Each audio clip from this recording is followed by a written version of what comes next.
Bu hakarettir. Geçen sene bana 500 tane göndermişti bunu tabeden.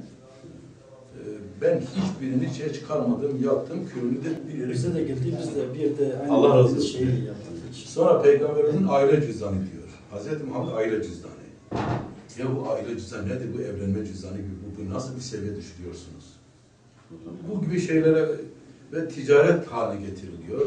Bize de platformumuza bu türden örnekler geliyor. Tabii liselerimiz de burada da. Yani belki küçük çocuklar bir şey olabilir. Yani hayra vesile olan her şeye tevessül etmek caiz mi değil mi tartışmalı bir konu.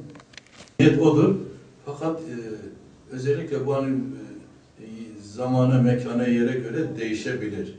Belki spor camiasında bu iyi bir şey karşılanmıyor. Halk arasında mesela bizim Batman'da normal karşılanmaz. Mesela geçen sene Kur'an kurslarımızda camilerin altında spor aletleri olsun. Çok ısrar edildi. Ben normal dedim Batman bunu kaldırmaz. Kur'an kursu gelecek. Çocuk Kur'an okuyacak. Aleyhisselatü Vesselam'ın siyerini öğrenecek. Ondan sonra da diyor caminin alt kısmını bütün şeysini 400-500 metre orada da spor yapsın. Biraz çok kötü niyet değildir. Belki biraz faydası da olabilir ama biz ona hazır değiliz. الملة tamamıyla kültürel kayıptır. Şüpheli hoy ana hinki taatime İslamiye. Adana sebep istaslan ki mezheba ne caizeci. Ve en fetva ki yani zahir ve cempeyi digirin. Bu hatırı en gençliği civan ali xaradir fi hoydaydı.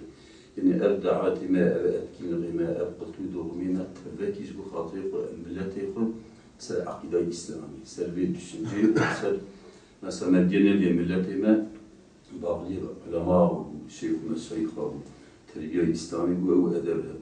Şüpheli bir havayı yani hem kozun tabi yani ziydet ev görev yani mesela görev ehli ilmi, van şeyh meşayihine, vallahi ehli ilmi.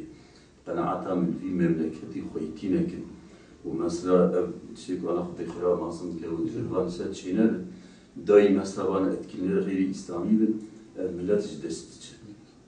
ومسؤولي واجب يعني أمز يعني كلكم راع وكلكم مسؤول عن رعيته جبلوي هوي مالت خوزب يعني بهرة عن دس من الباري وطيب في خمرين على أساس من غير حد بما تركت بعد فتنة أضر على الرجال من النساء